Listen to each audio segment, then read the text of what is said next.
Are you happy? Do you want to be? Do you want to be happier? Dawn Superhero, helping people have better days. If you clicked on this video because you wanted to know how you can allow more happy in your life, why you should, and how you can start now, that's what I'm going to be talking about. And if I do this correctly, by the end of the video, you'll already be experiencing more happy in your life. Crazy as it sounds. So I'm going to go over a bunch of things, and my dog's gonna bark. And I'm gonna put in the description the link to each of these items I'm going to discuss now. So you can watch this video any way that works best for you. You can jump to the things that are interesting or listen to it in a row, or save it to your watch later if you don't have time for it now. Usually when I do my videos, I write out a whole script and then I sort of follow the script as I go along and shoot the video. This time I'm going only by note cards and I don't have any depth into the topic, so I'm gonna be free-forming it. I've talked about this for 8 years, so it should be very interesting to help you open up your perspective about happiness and about your own life and about how those two things can come together. All right, let's get started. So the topics are going to be starting over and over and over. What I thought the problem was, what the problem actually was, understanding happy versus happiness. They are different. The call is coming from inside the house. Why this is the most important thing ever. And ending the battle. So, starting over and over and over and over. Okay. When I was little, I didn't see beyond being little, right? Like I went to a very small school and I did not have good social skills. I was a latchkey kid and my personality was not a friend magnet by any stretch of the imagination. And when I became a teenager, I was like, anything with a heartbeat was good enough for me, and falling into the wrong crowd and just really wanting to experience friendship, not knowing what was truly keeping me from having it. When I became an adult, my friends that I tended to gravitate to were what I would call drama bonding relationships. You know, like the meet at the water cooler relationship. Oh, did you see what's all this? That was the bulk of my relationships. It took me a long time to understand that I was the common denominator in all of it. It was easy to put it on other people. And when you get to a place where you realize you're responsible for yourself, for the way you think about yourself, the way you feel about yourself, the things you do with yourself, when you get to that place, you experience a lot of personal power. And just like as a teenager having friends, looking back at being a child not having friends, I could see what needed to change. When I got to that final place, which is where I'm going to discuss with you today, it was like a rebirth. It was like I became a different person. And they talk about people don't change, and you know, if you have bad characteristics about yourself in your life, you know, you're never going to change. If you're a liar, you're always going to be a liar. If you're a cheater, you're always going to be a cheater. If you're this, you're always going to be this. And it's not true. And I think a lot of us give up trying to make our lives better because we fall into the belief that other people won't believe we've changed even if we have.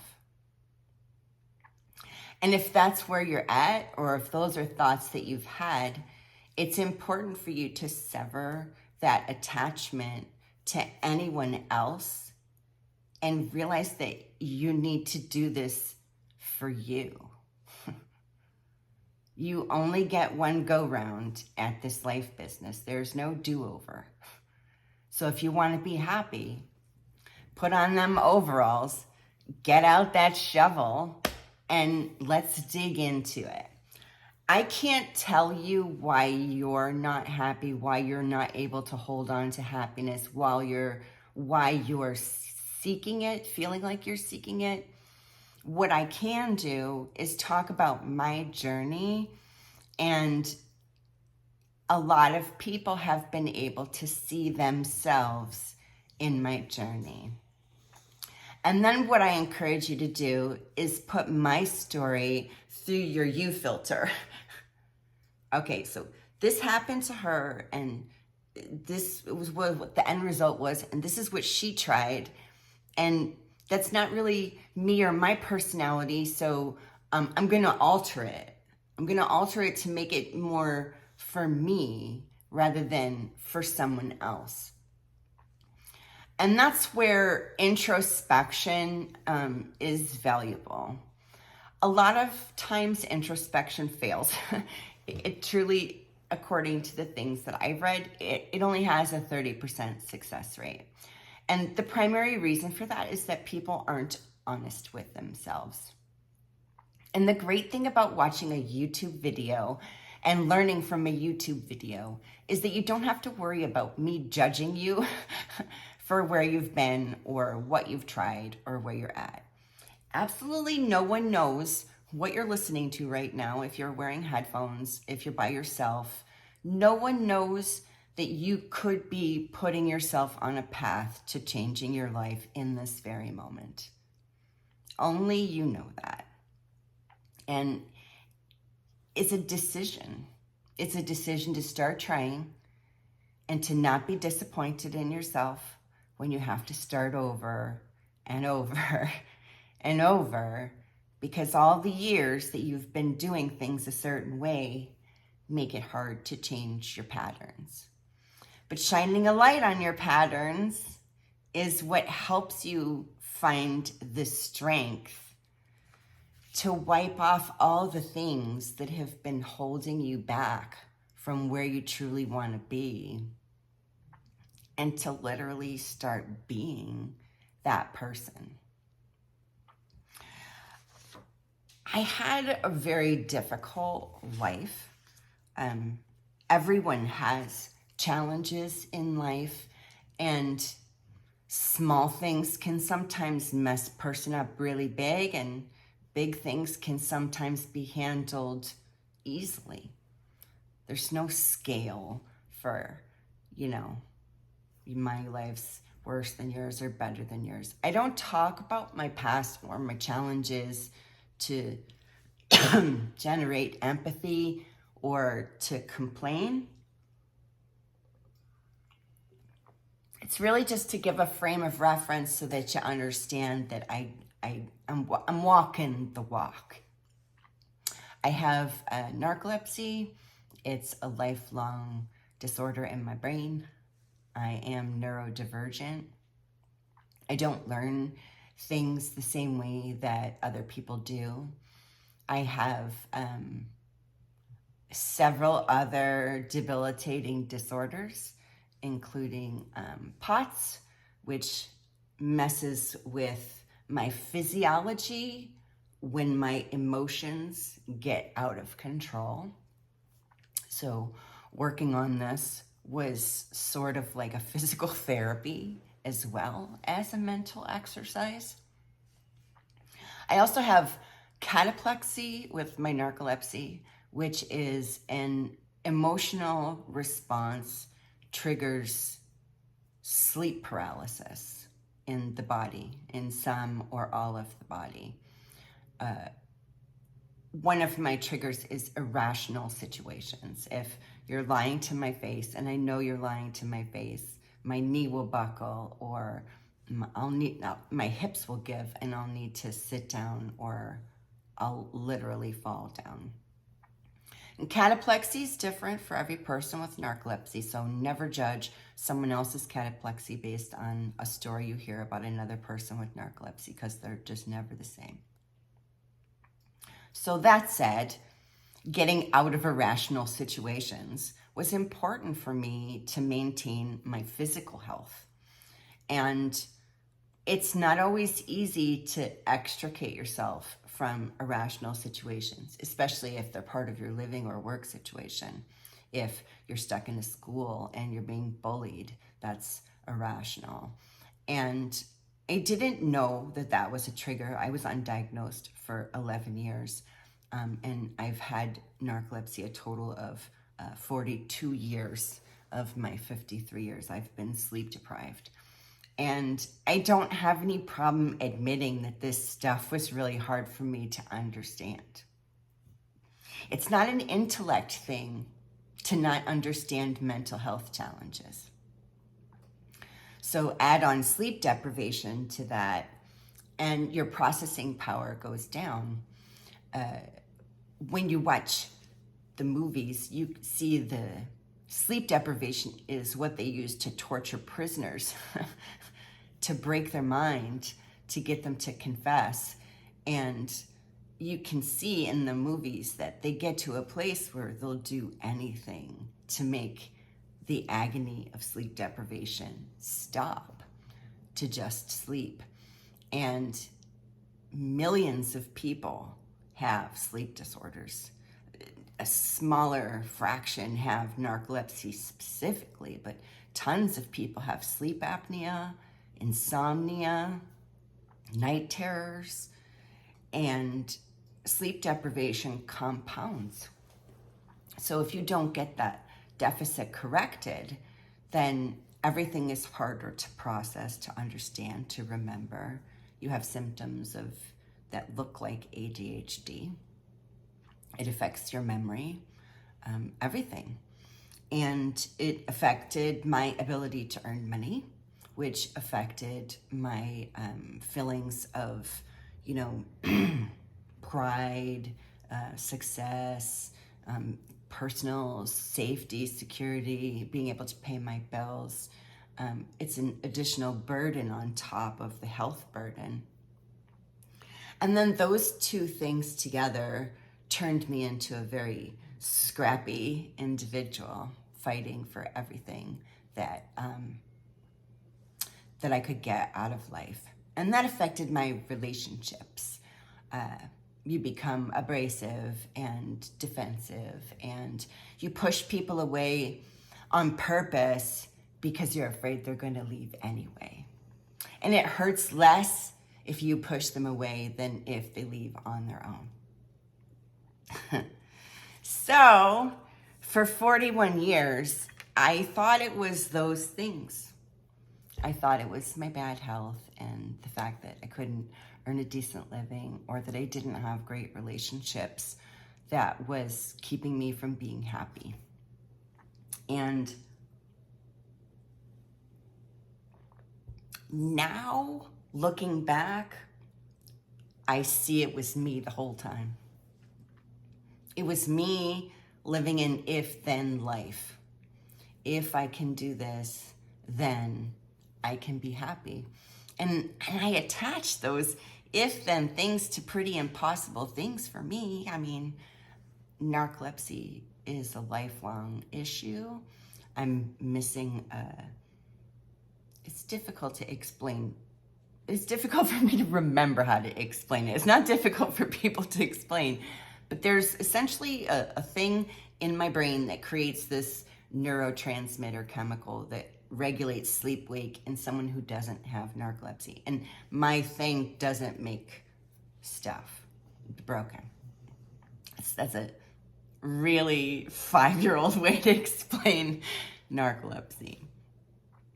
But you got it, right? From that, keep it simple, right? So the fact that I was isolated a lot, the fact that I didn't have good role models in my life, the fact that I didn't learn social skills, the fact that I spent too much time watching television and learning social skills from television. I still remember doing a writing project with someone, and I became hyper aware that every character for television is written as a flawed character. I remember when I was a kid watching Touched by an Angel, and Michael Landon was the angel. And honestly, I can't remember a whole lot of television where the main character was like a super good person. And it's written that way on purpose because it's supposed to be dramatic and it's supposed to get you emotionally attached to the characters that you're watching.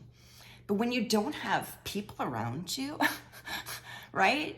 Like some houses have Sunday houses full of people and, you know, music, laughter, sports, whatever, and other people don't have anyone around them. And so how do you learn? How do you learn how to have social skills and stuff like that? And you get the resources, right? You read fiction books, you watch television shows, and those people are all a hot mess on purpose.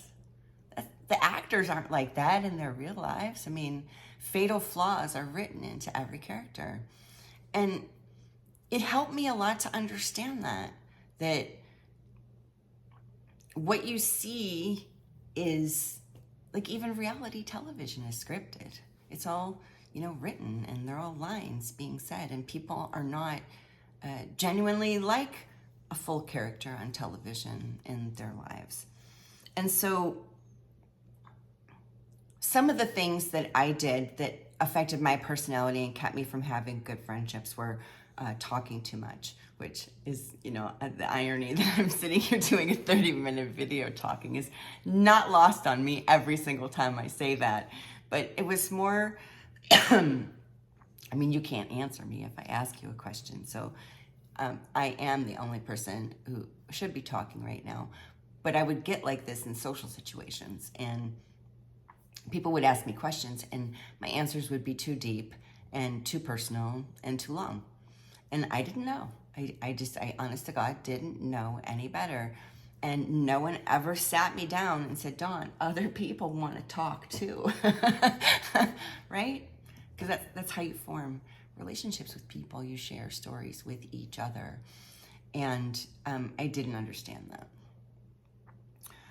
Also, I had that where any warm body would do.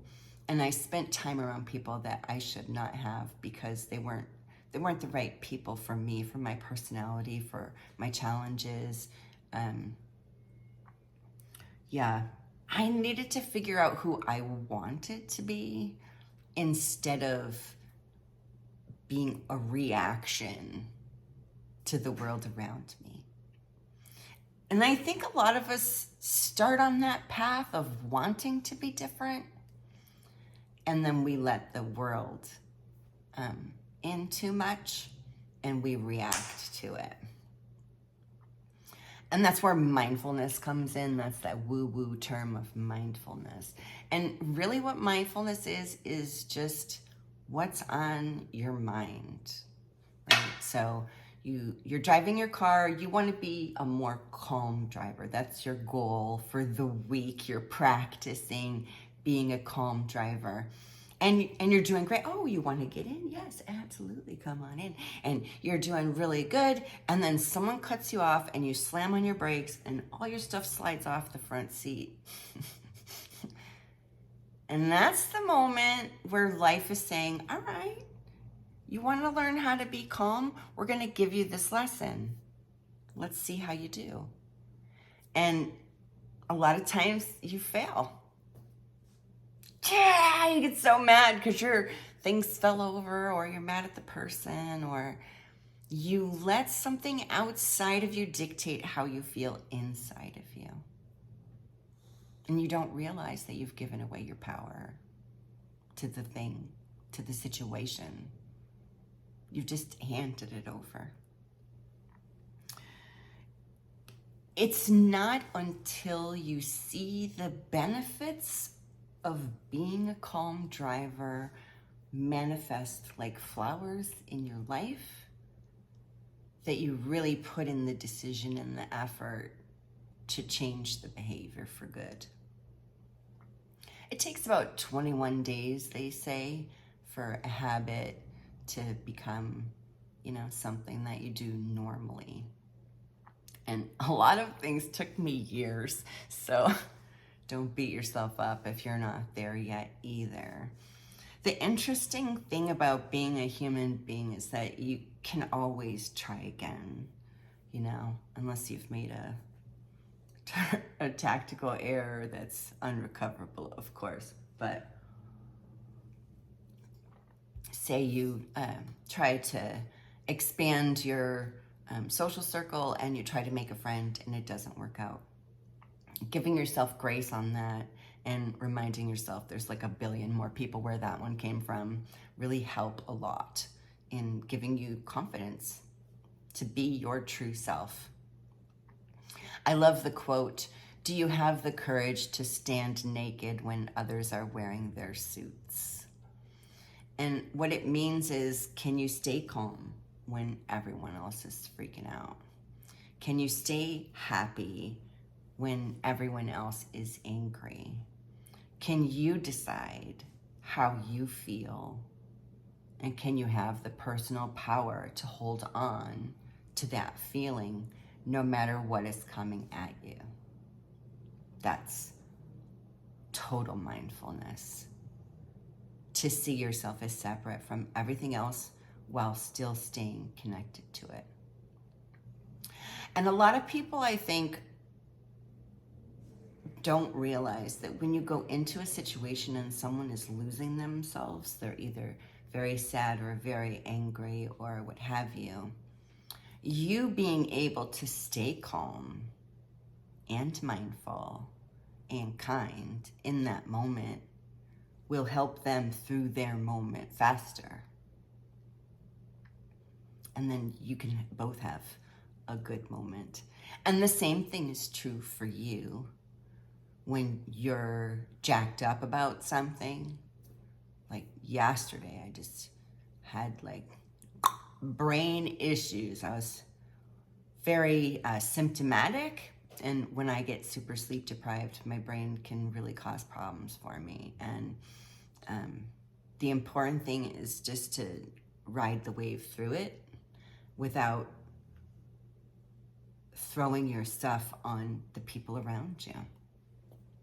That's how you build better friendships. Everybody wants someone to be there, to lean on, to vent to what have you, but having that strength and courage to not do that to other people when you know you're gonna get through it, right? Like, I know this happens to me when I'm sleep deprived, so I need more sleep.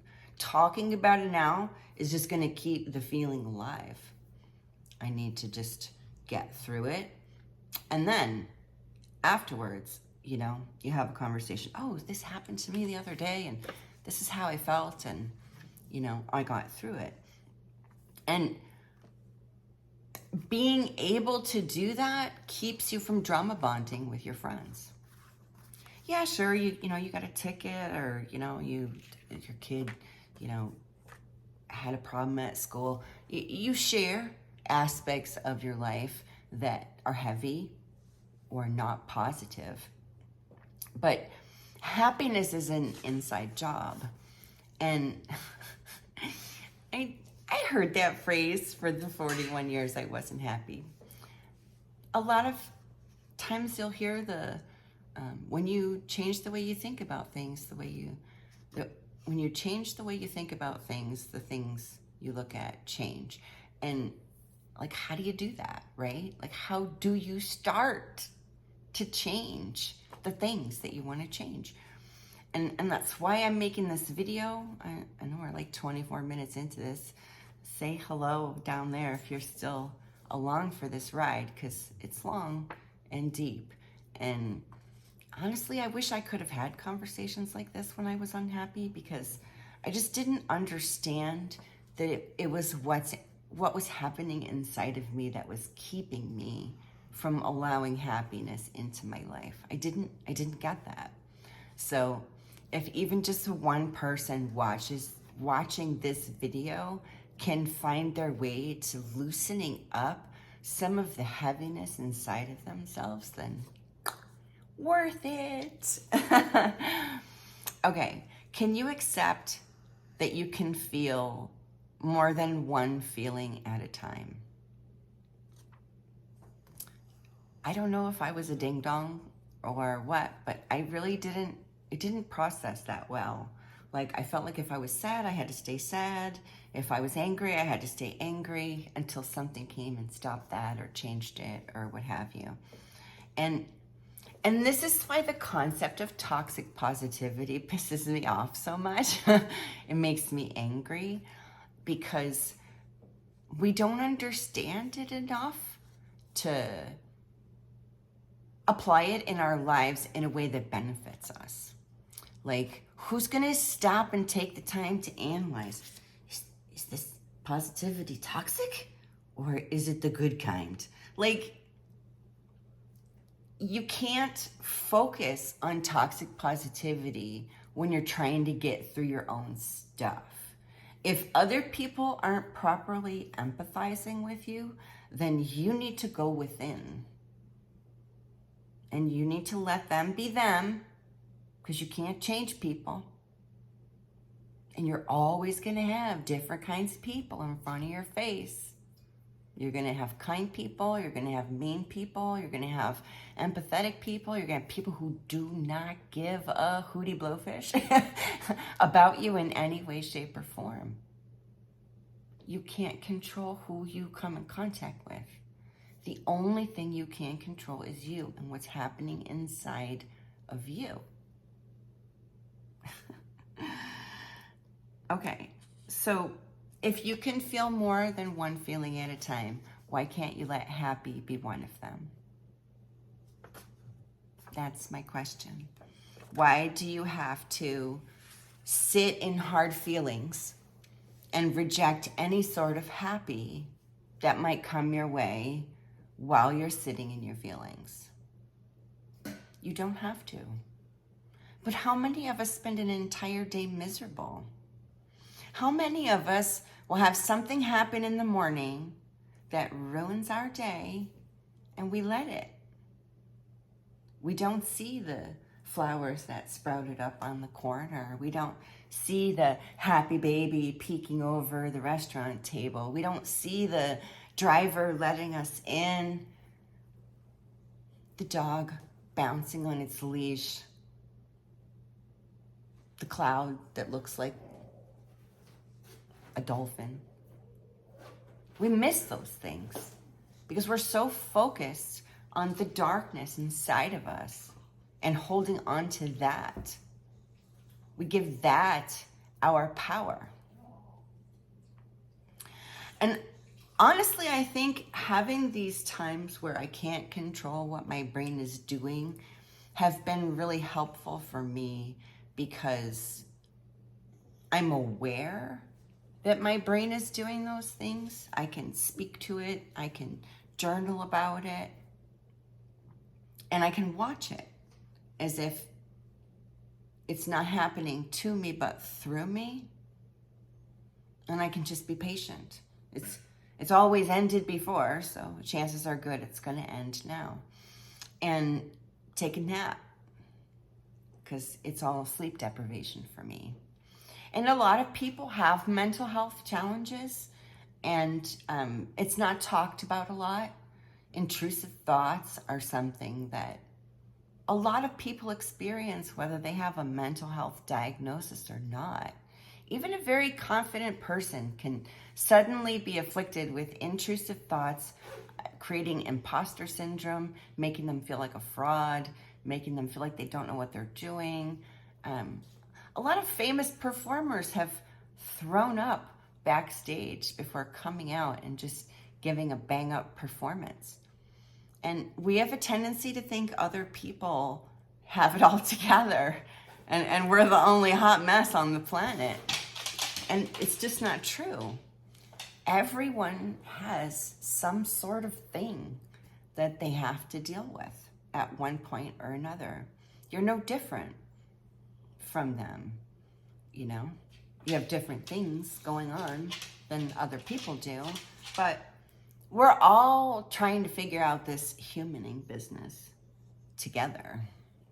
There's no instruction manual for being a human being. So if you've had any kind of trauma in your life, if you've been picked on, ridiculed, repeatedly abandoned, abused, treated poorly, used, if you are codependent, if you're a people pleaser, all of those things come to be and change the way that your thoughts work. And then your thoughts create your feelings and your emotions. And those things can get deep into your body and create symptoms. You might have acid reflux or, issues with your throat or your stomach. A lot of it is pain in the gut. A lot of people have a lot of pain in the gut, and a lot of it is exacerbated by the way we feel about ourselves.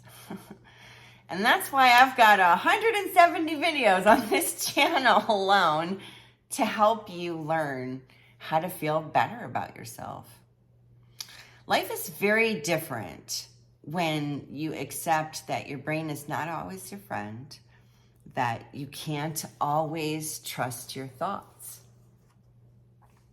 And then when you can get on top of that, then you can work on putting yourself first.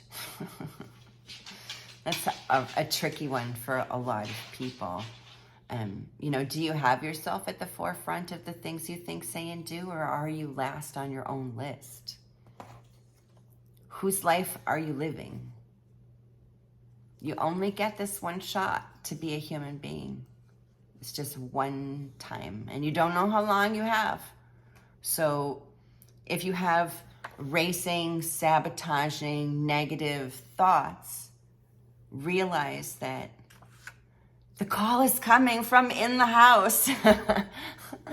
It's a bit of a silly analogy, but I still remember the movie when it came out. That was a huge part of it. The call was coming from inside the house.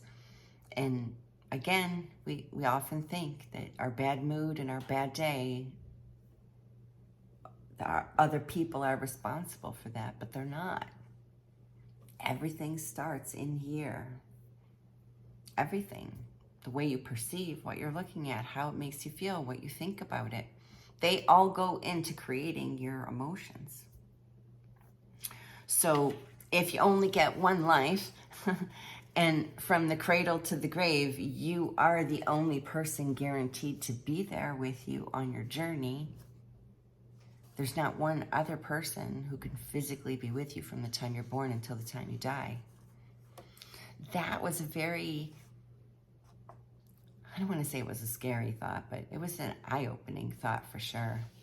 And it helped me let go of a lot of things and a lot of people that I felt should have been in my life, and for whatever reason they weren't in my life, and accepting that it's a solo journey. People come for a time, and you need to enjoy them while they're there, learn your lessons, and let go of what doesn't serve you. And everything doesn't have to happen right now. That's another encouraging thing that I would tell myself, especially when I was in the process of starting over and over and over and over. I was talking to a friend last night, and I said, I'm not worried because I always land on my feet. I've had a lot of things thrown at me, and I have always landed on my feet. Granted, that includes laying down for a nap, but it's still landing on my feet. So, all right, so you get the opportunity to start over and over and over and over in life, every day. And this can be starting over in a new town. This can be starting over in a new school, in a new city, in a new relationship, in a new job, in a new neighborhood, in a new apartment building, in a new car. Like, you're constantly having opportunities to reboot your experience and punch it up a little bit.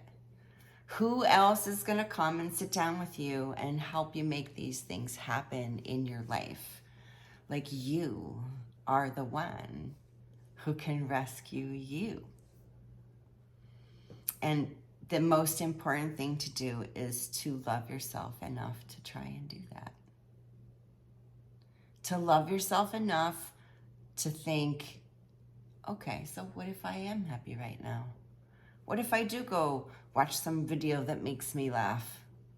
What if I do that? What happens? And then you continue to do that, and you continue to choose that. Even if you hate your job, even if you're in a bad relationship, even if your health is in the toilet, even if you have issues with your mental health, making you feel sad or lonely or anxious, even if you have all those things, to understand deeply that happy matters. It matters. I just realized I missed that one. When I was talking, it was supposed to come before the call is coming from inside the house. So I will rearrange that in the list for the links, and we'll link it here. So happy is a moment, a feeling. It's a happy birthday to you, right? It's a wish. It's, oh, that's so happy. They're so happy. It's a piece of happiness. For most of my life, I didn't think I'd ever get to happiness because I had those if-thens. If I felt better, if I made more money, if I had a better relationship, then I could have this elusive holy grail thing called happiness. But what I discovered instead was all these times that I chose to look at the thing that made me happy and do the thing that made me happy, and let in the happy that eventually led me to happiness. So if you don't feel happiness deep in your soul, start looking for little things to be happy about. And work on the calls that are coming inside the house. And work on getting right in your head and feeling better about yourself. The reason why this is the most important thing ever is because this is your life. It's your responsibility to protect yourself. You can't count on anyone else to do this part for you. This is all on you. You have to decide. You have to look at what is slowing you down, keeping you from it. You have to notice when you behave in certain ways that keep you from growing as a person to allow more happy into your life. And you need to do it for yourself. Put yourself first. It's difficult with self-love and ego because we've been so conditioned to believe that loving ourselves is equal to narcissism, and it's not. When you love yourself, you love other people more than the other way around. Okay, if you haven't already subscribed to the channel and you're interested in things like this and ways of helping you feel better, about helping you have a better life and get more joy and squeeze more good bits out of the life that you're living, subscribe and hit the bell. I do little mental health shorts Monday through Thursday, so if you're looking for a quick pick-me-up, check those out. Make sure you see them in your shorts feed, or go to my channel at Dawn Super to see them directly. I throw the popular ones in a playlist. You can also watch that. I just realized just this moment that I forgot to write down the names for my shout outs. And I did have some really great shout outs, really great comments this week on my videos. So if you came for the shout outs part, please come back next week and I will definitely make sure to shout you out. And I apologize for my neurodivergent oversight on that one. Okay, so last thing that I mentioned on my list was ending the battle. And ending the battle has to do with your brain. I listened to this Deepak Chopra thing a long time ago, and he said, let your mind be a playground rather than a battleground for the wars you wage in your mind. And it took a long time for me to turn my mind into a playground, and I did it by confronting my thoughts. They talk in meditation about observing your thoughts and letting them drift away, but I chose a little different path and I confronted them. What is it that's happening in my life that's making me think this? And what can I do about it? What can I slip in there and change my perception about so that this thought becomes a healthier thought, a more productive thought, a more encouraging thought, a more overcoming thought than the one it is now. And you can play around with your brain like that. You get full permission. You can try any experiments you want to make your mind different, your life different, your emotional level of coping different, everything. You get that opportunity to do that. All right, make it a great day. The choice is always yours.